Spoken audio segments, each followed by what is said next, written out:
ลืมปล่อยไก่เลย มาจะปล่อย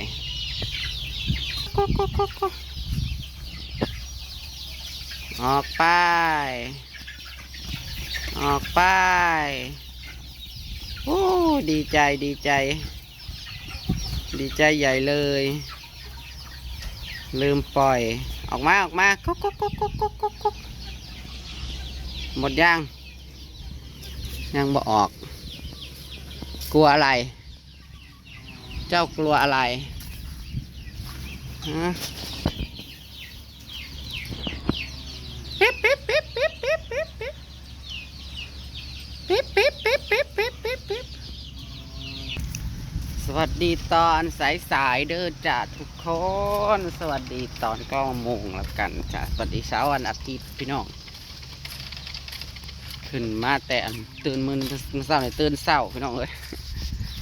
ตื่นเช้าลงไปใส่บาตรทำบุญวันเกิดจ้าวันนี้ก็เป็นวันเกิดของนางนะคะวันที่10 พฤษภาคมนะคะพี่น้องเกือบแม่นถือกับมือวันเกิดอีกทันเป็นวันเสาร์เป็นวันเกิดอีกแต่ว่าวันมื้อนี้เป็นวันอาทิตย์นะก็เลยลงไปใส่บาตรตื่นเช้าลงไปใส่บาตรบืนลงนะคะอันนี้ก็ลงมาปล่อยไก่ก่อนจ้ะลิโอเกลือไก่เมื่อเช้าแล้วเพิ่นบ่ได้เปิดก็จะมาปล่อยวัวขึ้นไปกินน้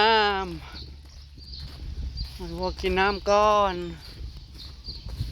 อาการวันนี้ก็รู้สึกว่าค่อนข้างดีพี่น้องเลย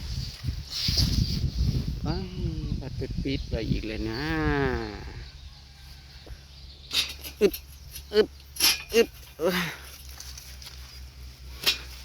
มาปล่อยวัวปล่อยไก่กินน้ำกินท่าจะอ้าวคือได้งอหน่อยมาเพิ่ม2 เต่าไปใช้ข่าวข้อข่าวเพ่เร็วแล้วนั่นเด่นน่ะเบื่อน้ำงอหน่อยนี่แ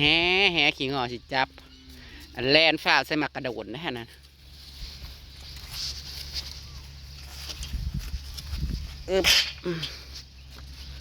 มากินน้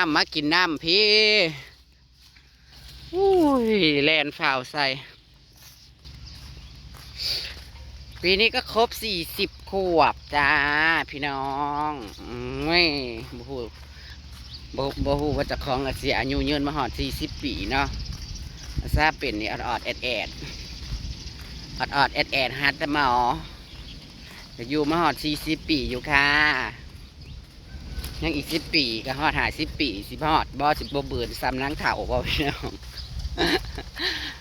ฮายอันเตือนแต่เศร้าแล้วขึ้นมาอันแต่บาดแล้วจะกินยาแล้วก็ง่วงบาดรู้สึกง่วงแล้วก็นอนเนี่ยฮะก็ตื่นเลยพี่น้องเลยมานอนรอบเศร้าเพราะว่าตื่นตั้งแต่ตี 5ก็เลยนอนอีกค่ะนอนในห้องนี่แหละจ้ะในแค่นี่แหละพักผ่อนมาไ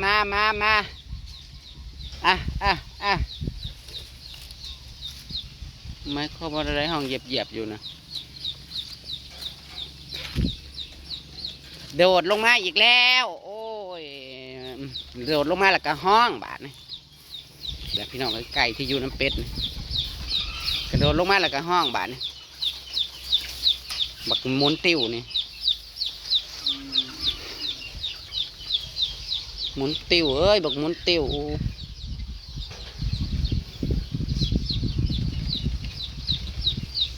ลงมาแล้วต้องลองทำไมข้านจับขึ้นเด้อเมื่อเป็ดอันฟักนะก็เอาแต่ไข่ออกมากินเจาะกินไข่บ่เข้าใจไข่เนี่ยมันเป็นลูกเลยมาเจาะกินวันนี้ก็ว่าซีเฮ็ดอันกระปุ่นน้ำยาป้ามีเครื่องครบบ่ได้พี่น้องว่าสิหายเจี๊ยบขึ้นมาเฮ็ดจ้าหากินน้ำเร็ว พักนับกันครับว่าได้หุ่มไข่สองนางนี่กัน11 หน่วยนั่นก็ได้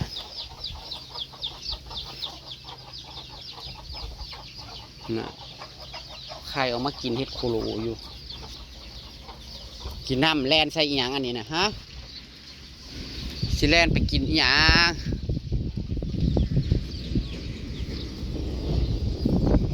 ว่าหน่อยก็กินน้ำเดี๋ยวหายโอ้มันไข่2 ใบแล้ว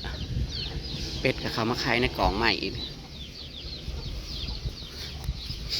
ขึ้นมาเฝ้ากันยังอีนี่ก็ยังมาไข่อีกบ่ตกลงกาเป็ดแม่ขาวใดมาไข่เธอเหรอ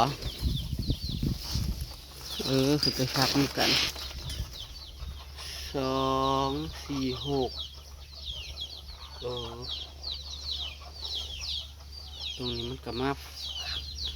ให้แหละสู้ฝากน้ำกันนั่นแล้วอันนี้ว่าให้เป็ดซะว่าได้เป็ดแม่ขาวมาไข่เน็ตก็ยังออกไม่หมดหรือยังไง2 ตัวอีกแล้วยังบออยู่หน่วยหนึ่งหน่วยนี้ยังบอยู่ออกกับพร้อมกันเป็ดเนี่ยแรงจังออกไปหาหมูแรงจังออกไปหาเพื่อนจังสีล่างอันนี้ล่างเสียเอาไข่เป็ดเนี่ยเขามาโกกใหม่อีกสร้างมันเจาะกินไข่จากของเอาเลยเบบี้โกกก็ออกแต่ว่ามันออกกับมันคือสิออกตามไข่เป็นว่าไข่ก่อนไข่หลังประมาณนี้เนาะมันออกพร้อมกันก็บ่เกิน2-3 ตัวพี่น้องเลยว่าแล้วมันกระเซียนบ่ได้คือแม่มันเนาะใบหนึ่งเบาะแล้วส่วนเย็นนี้ก็เตรียมของขายไปพี่น้องเลยพะแนงแกงพะโล้พะเลพะโล้มีวัดเกิดนางปล่อยสุขนิดเฮ้ยแห้งสุขภาพกินแข็งไงเศร้าเนี่ยช่วงไม่เศร้าเนี่ยน้องพี่น้องเลยไปใส่บาตรมันเศร้าในกระลากขาอยู่มันทางยังนักค้านี่แล้วกินยาคลายเส้นกันนั่นแหละเมื่อวานนี่รู้สึกว่ายังปวดแห้งจะจังสิโทรหาเจี๊ยบก่อนนางลูกหรือเปล่า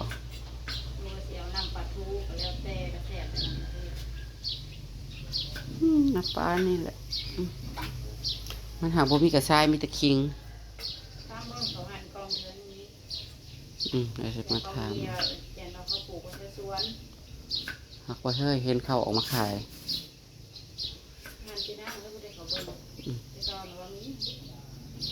จะมาซื้อส่วนมากแต่เก่าคันมีกระชายแล้วก็ไม่ได้ใส่คิงหากมันบ่มีกระชายก็ใส่คิงเอาหอมคือกันคนจะ4-5 โลพอได้มูกินเล็กๆน้อยๆดอกบ่เฮ็ดลายขนาดมือบ้านอำลาคนหลายกันเมียงมือยังเหลือเต็มว่าซั่นมันเพิ่นเฮ็ดหม้อใหญ่ได้เจ็บมาละก็บ่ได้เว้าบ่ได้บอกเบิดน้ำบ่ได้บอกแต่ว่าบ่ได้จัดบ่ได้บอกซ้ำนี่แต่สิโอ้มากินเล่นๆถ่ายคลิปหมู่ในกลุ่มซื่อๆดอกพี่น้องแล้วก็ขอบคุณเอื่อยเด้อทางเมืองนอกให้ของขวัญวันเกิดมาเด้อจ้าขอให้เอื่อยอยู่ดีมีแห้งสุขภาพแข็งแรงตลอดไปเด้อ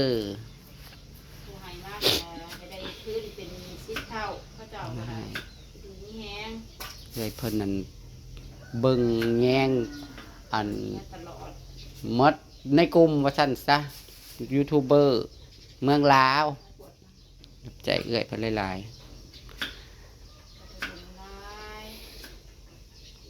นะพัดซิมืออันให้มันอันนี้ค้านี่ก็จังจะไปวาดไปฝึกสมาธิมาเถอะอีกพี่น้องเอ้ยไปให้มันแล้วมันชัวเฮ้ยแล้วขอเดียวค้าบาทไปนะไปเทิงไปว่าเทิงอีก ไม่ได้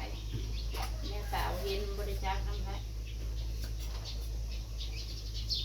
ไปค่ะ วัดนางได้ พอไปเบิ่งแล้วก็ ว่าตอนไปเขาก็ทั้งเจ็บทั้งปวด เออ ไปแล้วมันก็เรื่องหายคอยจืดคอยจางไปจัก เพราะว่าประมาณ ย้อนยั้งแหละ ครึ่งเดือนสุดท้ายนี่ก็สิบ่ได้ถ่ายคลิปเนาะก็สิให้ลีโออยู่ถ่ายกับหมู่เพื่อนๆที่ก็อยากไป ไป อันนี้ปฏิบัติให้มันแล้ววันที่18ก็ฟังเบิ่งเพราะว่าหมอนัดให้ตรวจคืนคันมันไข้แน่ก็จักจังไดมันคืนงอกคืนลงคืนทาก็ คันว่าคันไข้แหละคือว่าบ่ได้ไปเลยบอก ใครบอกใครกับขันไปหาหมอทั้งไทยนะเข้าเจ้ากันนัดดูแล้วคันว่ามันโอเคมันบออันนั้นนะคะไปเพิ่นก็ให้ยามาเติมแค่นั้นแหละ ต้มน้ำมดเลย เพราะว่าเฮาได้กินคู่มืออันเด้กินคู่มือแล้วกับมันก็บ่ได้คันบ่ได้ขึงมันบ่ได้เมื่อย ว่าพาเพียพาหยังดีแต่ว่ามันจะกินตอนยามเช้าเนี่ยมันก็สิมีมันก็เฮ็ดให้ง่วงอันหนึงนี่เด้แล้วก็นอนแล้วก็ตื่นขึ้นมามันก็บ่ได้เมื่อย ตื่นมันก็มีแฮมันไออะไร แม่นอนอ๋อบ่ได้รับโทรศัพท์กับเดี๋ยวสิโทรหาเจี๊ยบซะกับพี่น้องเลยเพิ่นลุกหรือยังเพิ่นขึ้นมาเฮ็ดน้ำกระปุ่นน้ำยาป่าให้พาได้กินพี่น้องเลยเพราะว่านางทำอร่อยค่ะจริงๆไม่ถนัดน้ำยาป่าตามคลิปหน้าก็แล้วกันเนาะพี่น้องจะได้ก็ขอบคุณเพื่อนๆพี่ๆพ่อๆแม่ๆพี่ๆนะทุกๆคนนะคะพี่เพื่อนทาง Facebook แล้วก็ทั้งไลน์ทั้ง YouTube เนาะพี่น้องมาอวยพรวันเกิดเจซี่จ้าจะได้ก็ขอบคุณหลายๆค่ะขอให้อยู่ดีมีแรงสุขภาพแข็งแรงเบิดสุขคนก็แล้วกันค่ะตามคลิปหน้าแล้วกันพี่น้อง